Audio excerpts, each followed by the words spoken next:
Welcome to Listen to My Story.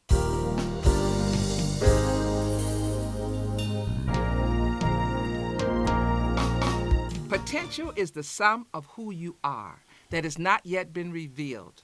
It's a deposit that waits to be revealed and maximized. Miles Monroe. Yes. Wow. Awesome. I'm your host, Joyce Marie, and our co host is Fred Edwards. Now, we have a youth mentor and multidiscipline artist here, Yes. Monk. Hello. Monk Blessings. Edwards. Blessings. What's going on, everyone? Welcome, Monk. Thank you. Thank you for having me. Well, I understand that you just got off the plane Yeah. from California Yeah, just kidding. and came to the podcast. Right. Which you didn't really come just for us, Right, but right. you just got off the I plane, got some came family straight to here. the podcast. Right. So we're happy that, and we're excited to hear about your journey. So tell us about your journey or your vocation or your passion. Just let the audience know who you are. Right. Thank you. Well, I think it's pretty traditional to always say thank you for having me, but truly I am honored to be in y'all presence. Two people that I admire for many reasons, and y'all have been mentors for me in a lot of ways. So, my journey in art started very young. I talked to you guys earlier, off camera, about writing on walls, drawing on walls. I drew on my grandpa's wall when I was about 4 or 5 years old down in Chicago, and he encouraged me to continue to draw. And I think that's beauty. That's the beauty of art, is that it can be anywhere at any time. I usually, Was that an exception to the rule that you could draw on I was gonna somebody's say, wall? I was going to say that Yeah. is not traditional. Yeah. that my grandpa really invited me to continue to draw. Typically, that would have been met with a spanking, right? But no spanking that night. He drew with me. I remember him drawing with me, and I'll never forget that. Man, that's a core memory for me. So I continued to dive into art in school. Would always excel in art classes, whether it be like painting or drawing, and I would even do school submissions, where there would be competitions for drawing and stuff. And to be honest, I never won any of those things, but it was always cool to have my art recognized, and they would have maybe runner-ups or submissions be placed throughout the school, and that was always cool to have my art recognized. So I continued to do that, and then just recently, within the last couple of years, I've made it a point to release art through fashion. So Fashion. I noticed that shirt, and the shirt reads "Beautiful Confusion." Right. Tell me a little bit about A Beautiful Confusion. Right. Well, this is actually merchandise from a tour that Jaden Smith, Will Smith's son, had called Sire. So Sire is sort of, I think his play on him being the younger prince, because Will Smith is the Fresh Prince, right? Everybody knows him as that. And then Sire is his unique modern day way of saying, I'm also a prince, but I'm not my dad, and he doesn't want to live in his dad's shadow, much like me. So I love the colors on it. That was the main reason I got that it. shirt. I think particularly black folks look really good with pink on them, and especially men. You don't see That's a lot what I was of going to say, men. Yeah, you don't see a lot of men wearing pink. So I wanted to have this shirt to support his vision, and then also look good on me. So thank you for acknowledging that. Okay, yeah. So and the- I don't know if our camera can get that shirt, but it's really I showed amazing. it. I think it'd probably be in frame. Okay, But I was going to okay. say that the fashion journey started around 2018 or so, where I had sketched up a couple pairs of pants that I wanted to do, and it was inspired sort of by some of the futuristic anime shows I would watch when I was younger. One of them was Neon Genesis, but that's neither here nor there. There was the pieces, the pants were called the term is called color blocking. So it'd be like a black base, and then there'd be white accents throughout the pants. So originally I was going to do them for men, and then I would see them on men, and they just wouldn't look the same.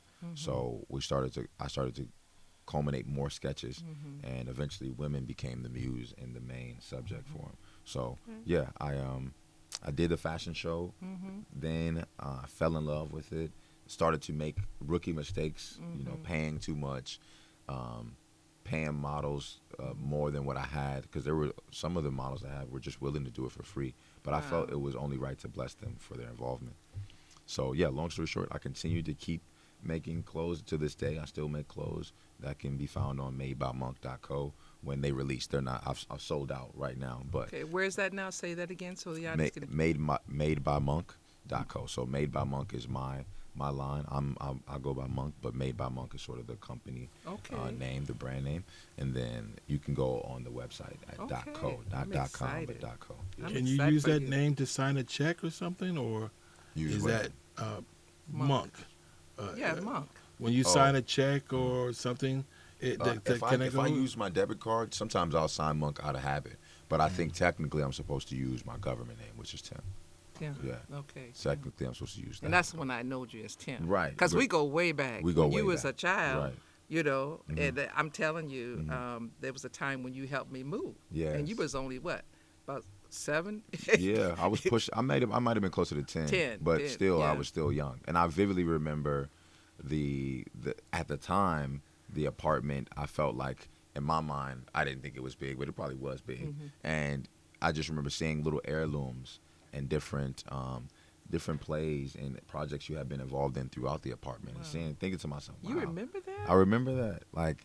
Wow, she's involved in a lot, from the years before that. Maybe Mhm. when I wasn't even around. I was born in '92. Okay. So yeah. Well, it makes me old now. Okay. No, no, no. Right. Okay. I was gonna say no. You have a youthful spirit. We talked about that a little bit, but I'll get more into that.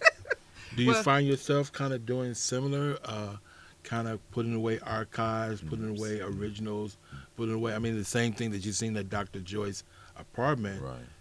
I mean, are you kind of in that same flow with yourself, Mm. making sure that you don't toss something that was a creative Mm. stage in your life, Mm. and now you can look back 3 years later, 5 years later, Right. and then you see what do you see when you see yourself progress like that?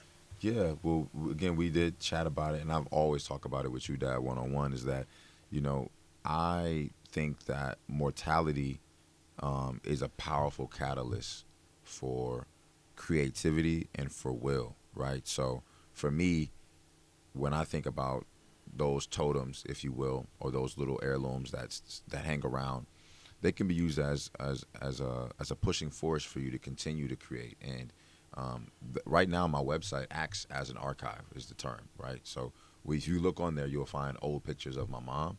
You'll find baby pictures of me, of my younger brother Fred. You'll find pictures of George Floyd in his high school garment of prom. For me, right now, I'm using the internet as its own archive to say, these are things that are important to me, and hopefully I can share them with you and continue a dialogue.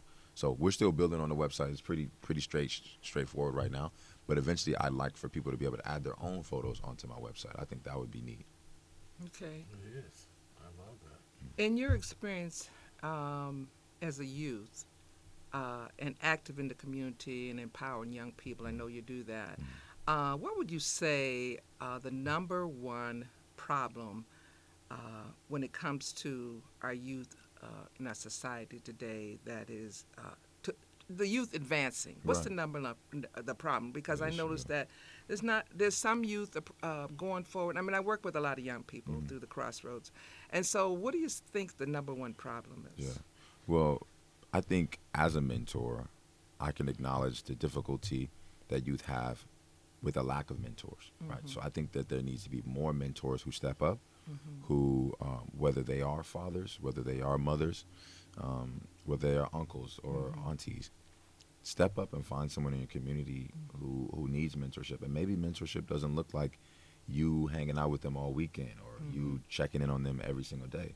But those once a week calls mean a lot, just how's it going? And trying to break away from that too, because I think another thing that I find myself doing is when I meet young people, one of the first things I ask them is, what grade are you in? Mhm. Which is not a bad question. Right. It's just sort of traditional and a little bit predictable because they're probably asked that all the time.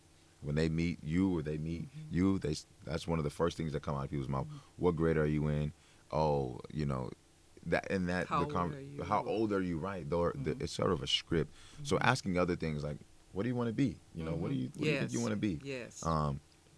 Tapping into what's popular with those kids as well, right? Because YouTube is really big right now. YouTube is huge, but YouTube is big because they've designed it to be.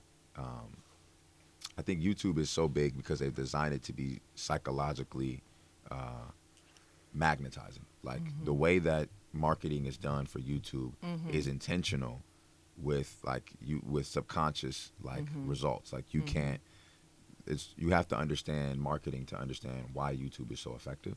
So they're so encouraging kids to get into nature, to go Nature. camping, Okay. to ride That's their bike, good. I to like be that. outside, right? And I'm a millennial, so I grew up playing the game.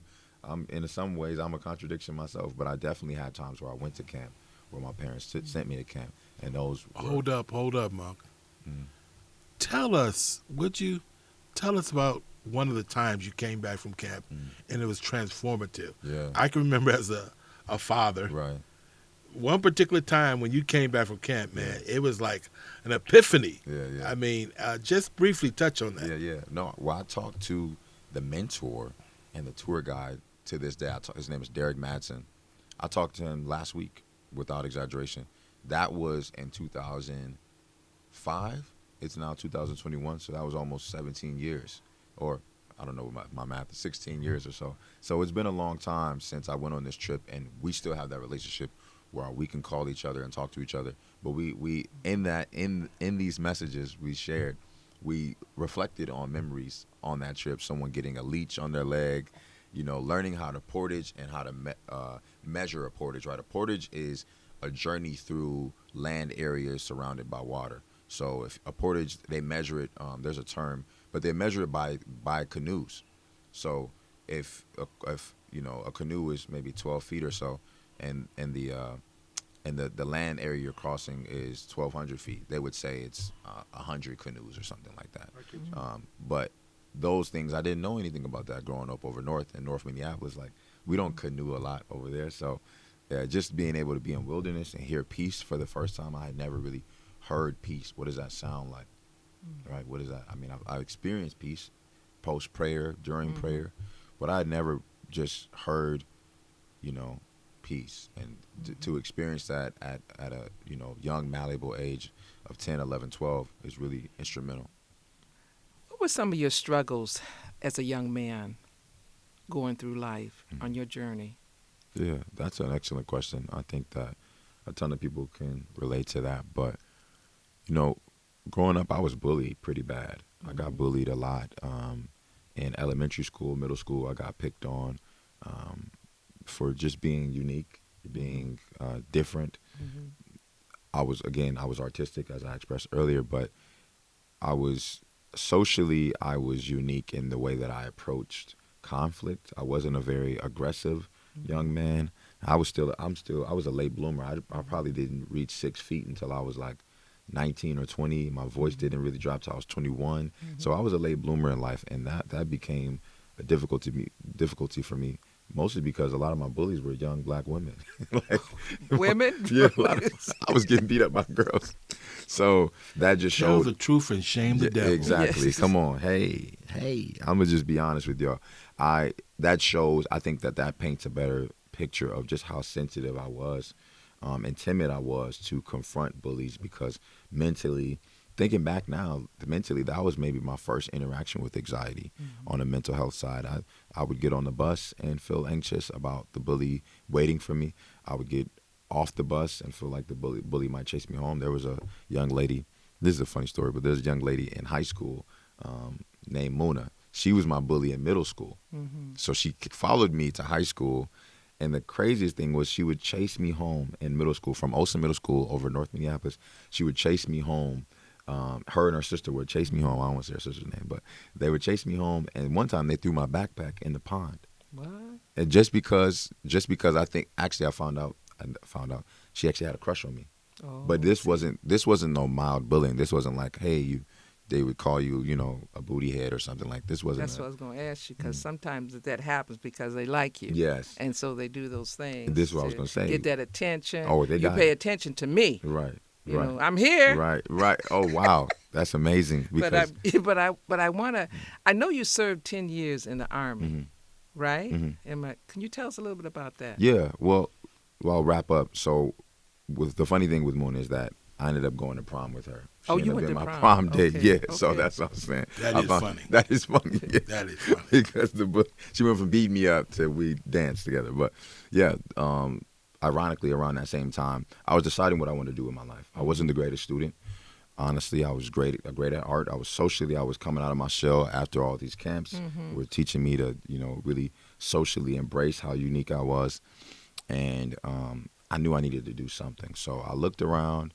I had talked. It was a couple friends that had joined prior to me, um, and there was a program at that time where if you referred someone, you got like a lump sum of cash at that Oh yeah, time. I've heard that. Yeah. So I said, well, I want to serve my community. That was kind of the National Guard's way at that time of getting people involved. Is like, hey, you're going to be serving your community, which really meant they might deploy you to Iraq, which is not your community.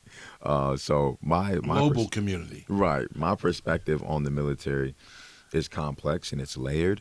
I would feel wrong to discourage anyone from going that route.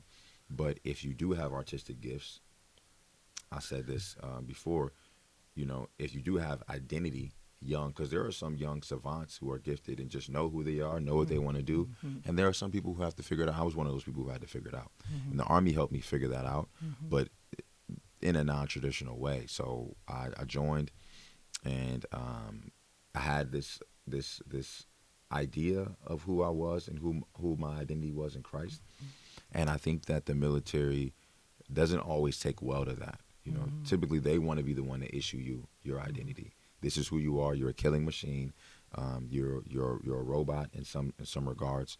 And I was blessed enough to be able to have a secure identity of who I was without the military. Because you had a good foundation. I had a great foundation. Yeah, I had a okay. great. My foundation was exceptional, and I'm privileged in that regard.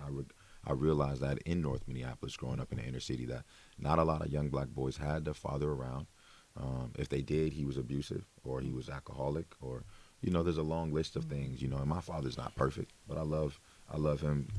Excuse me. Yeah. We can take a moment there. You good? My father's not perfect, but I know in terms of mentorship, leadership, and love, I saw my dad cry. Not a lot of people have ever seen their fathers cry. And apparently my grandpa was big on crying too. He had his crown. So it runs in the blood. And then I cry. I'll probably be crying with my children one day when God blesses me with them. But the military instilled in me the appreciation for my upbringing, number one, and two, it showed me, it gave me international perspective. Me being able to travel during the military, seeing Croatia, seeing Japan, seeing Spain, and all of the U.S. That is so good. Pretty much every state, even the little ones. I was incredibly, taken aback by people's perspectives on things. I was able to meet my first Republicans who were very pro-gun, and anti-abortion or whatever. Like in general, going from the North Side to the military was a huge culture shock, and it was something I'll forever be thankful for. Wow. Yeah. Wow. Yeah. Yeah, and I think one time you came to a rehearsal for preparing for a play. Yeah. And can you tell us about, you were going through some struggles too at that time as a young man, Right. and there were some heavy duty decisions that you had to make. Right. Can you tell us about that? Absolutely, yeah. At the time, I remember that happening is, I was exploring spirituality, which I encourage all young people to do. Explore it in a guise of understanding your foundation and understanding that there are things out there that look a way but might not be it, right? So you do have to develop a strong intuition, a strong gut, a strong Holy Ghost, right? Like if we say it like how it is, right?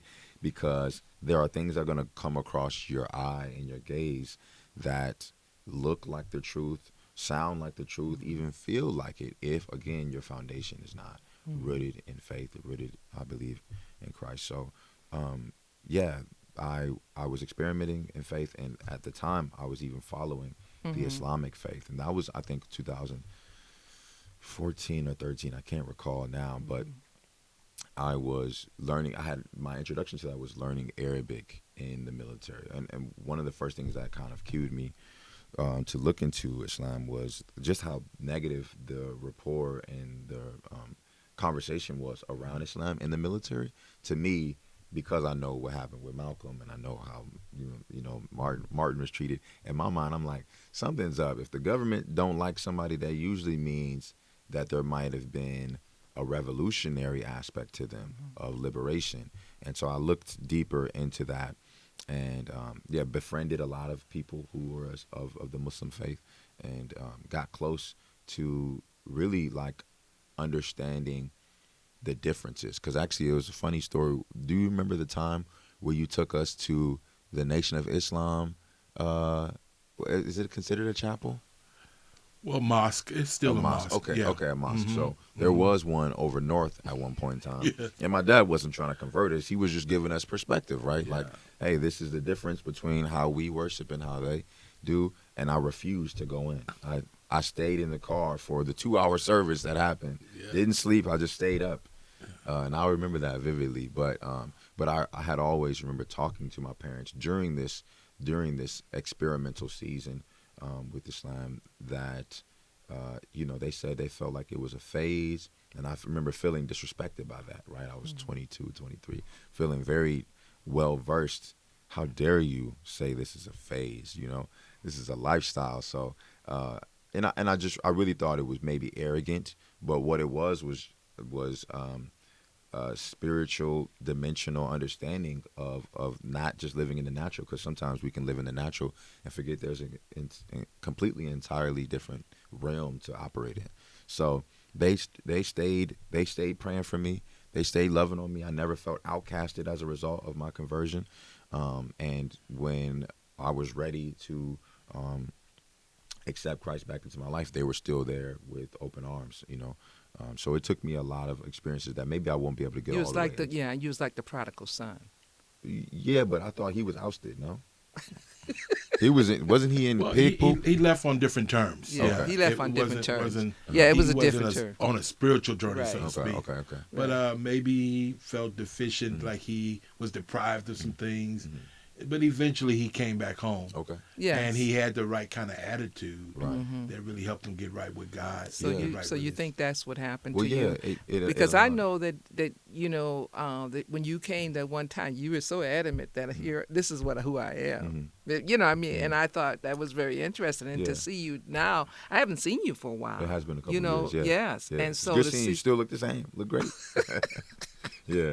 Thank you. But no, I'm thankful because even with my conversion, I never recall a time where I made it a point to convert anyone or try to convince anyone. I felt that was a personal calling from God for me to follow that way of life. And the things that particularly drew me to Islam at the time, I remember, were community. So there are things still within Christianity that I look to improve upon, not fix, because that's not my job. And really the issues that we face with Christianity aren't so much the beliefs, but the people that practice them and corrupt them and kind of pimp them out, as my dad would say. So I'm heavily involved with mentorship, and that is the core That's of my right. mentorship, Yeah. is the power of prayer. Young man by the name of Otis. Shout out to Otis, really bright kid, bright young man, I should say, who was apprentice with Juxtaposition Arts over North Minneapolis. Shout out to Juxta too. I'm doing a lot of shout outs. But they do great mentor work over North Minneapolis. And so I met him through them essentially, and we continued to work together. But we would hang out and pray together. And that was the start of something great. And so we still stay in contact to this day. That's why I like that multi-discipline artist. Yes, exactly. I like that Right, title. right. That is wonderful. Yeah. Yeah. Thank you. Yeah, I feel like if the audience could grab a hold of this potential thing, because it seems like at some earlier stage in your life, you knew that there was a potential to develop. You knew there was a potential that you had to function in. If you could put it into a sentence, what would you say? What awakened you to your potential? That's a great question. Yeah. Well, I do think that I had known, based off of affirmations from my parents and from mentors in my life, that I was destined for greatness. The term destined for greatness, not every young kid hears that. Not every teen hears that. You're destined for greatness. Not every, I was prophesied young in my life. You are destined for greatness. You're going to touch masses of people. And I didn't see it. I didn't really experience it. I'm just now really tapping into it and being able to recognize it. But what unlocked my potential, to be completely transparent, was the death of very close ones to me. I was able to see that this thing ain't no joke. You know, you can be 19, you can be 17, you can be 12, you can be as young as 5, and God can take you back. And there won't be any rhyme or reason as to why that happened. People will have to deal with that. And so I had to deal with that. I had to face death very early, growing up over north, surrounded by gun violence, and also going into the military, you know, being introduced to combat firsthand. I was able to see, like, okay, all it takes is one bullet. You know, all it takes is one mistake, and really, you could be living life healthy and still, you know, meet death. So for me, seeing that how people's lives were lived carefully, and people having, you know, really all the support in their life that they needed, but still meeting death early. For me, it reminded me of the, you know, inescapable reality of mortality. You know, we all are gonna meet God again, and I just felt like there was no time to waste. So right now I'm in a season of, I'm not wasting any time. I'm gonna honor the legacies of the people who have passed before me and influenced me and left their impact on me. And my goal is to hopefully try to do the same thing for other people, is leave an impact on them that lasts beyond my physical expiration. So when I'm no longer here, the fruits of my labor are still benefiting others. I like your voice. You seem like do you do any talks anywhere, or motivation, You know what? speaking, and I need because to. you've got that voice. I appreciate I it. mean, I'm it's- taken in by this voice. Yeah, I know it. I'm right on the I'm edge of my really. seat. There's something there. I'm on the edge you of my know? seat. Let me Yeah. scoot back a little Yeah. bit. Yeah, scoot Yeah, back just a little relax, bit yeah. and relax. Take a deep breath. Yeah, I had a podcast I was doing. It's called Okay. the Project Monk Podcast. And in that podcast, I briefly spoke about my experience with addiction, particularly sexual addiction, and my introduction and openness about that. I felt like really freed me and broke loose a lot of yokes, as people say. So I think that there's sort of a stereotype of a sex addict. A lot of people think that they're big, sloppy, you know, nasty, or like small, little pervy. Don't forget beady eyes. You gotta have the beady eyes. I've heard of that one as well. Yeah, Okay, but I think that me being this young, quote unquote, you know, charismatic, charming, handsome young man, I don't fit the archetype of what a sex addict typically would look like. But what does that really look like? So to challenge that and speak openly about that on my social media, it wasn't something I was hiding. It wasn't anonymous. I said, hey, I used to binge this to relieve stress and to really like run away from my stress is what I was really doing. I wasn't really addressing the elephant in the room. So that freed and inspired a lot of people. They reached out to me and they said, hey, this is really helping me. Can you keep doing this? So then I started speaking about healing from loss, just really vulnerable topics. Really, it almost in some sense became like a public journal, if you will. So that's kind of how I carry all of my work. I want all of my work to feel like you know me, and that there isn't, I'm not trying to fake like I'm this cool, swagged out. I mean, I do got some swag, but I don't. You do, but you're not, right. phony with At it. the end of the day, I'm a servant. So however I can serve people, that's what I truly think I'm here to do. Is there Yes. something upcoming that you have in your mind or in your vision that you really want to do for the people that have passed on? Is there some kind of memorial or something that you're thinking? I don't know whether it's in written form or art form, because it seems like to me, without you letting these people go, you want to somehow immortalize them, if that you Yes, understand that right. term. Absolutely. Yeah. Yeah, I mean, if I were to speak long term, try to keep it short, the goal would be to commemorate their characteristics and sort of the way that they live their life, and make sculptures of them, or just busts, as they say. So just shoulders up of these people, of DC, of Lavelle, of Zion, all of these people in our life, Auntie Jossie, who have passed and moved on, Onisha. There's beauty in their physical representation, but we understand that, you know, spirit is bigger than that. So I don't want people to get so focused on the physical aspect of how they look, but it does remind people of their beauty. It does do something for them. So my goal is to hopefully create 3D scans of those who have passed on my website in a digital format, and create ways for people to like just send messages of love and support, or hey, I miss this person. So it's still a work in progress, but my goal is to also take proceeds of anything that I sell with their likeness on it. I was going to do some oil paintings of these people who have passed, and whatever proceeds we got to give back to their immediate family and support them, financially, because money won't bring them back. Money won't ease their pain or hurt, but maybe it'll provide them a vacation to the Bahamas or to Aruba to really heal as a unit. Think about that. That's great. You take a sad thing and memorialize it in a happy way. That's wonderful. You are such a Right. nice young man. But I'm sorry, we're gonna have to. It's getting closer to the time. Oh wow. But what I like to do is to have you share some points to the audience or some young person out there that's listening or viewing, some things that you can give last minute words to the Yeah. audience. I love that. Yeah. Well, number one, thank you for watching. And you guys can certainly follow me on social media. My name on Instagram is m.x.n.k, like monk, but without an O, X instead, and then dots in between each of the letters. So all of my content that I post, I try to make it interactive and to draw people in who are watching it, to make it nostalgic. Sometimes I'll post stuff on there from the 60s or 70s just to appeal to certain older audiences. But for young people, I would say that it would be good for you to actively seek out mentorship.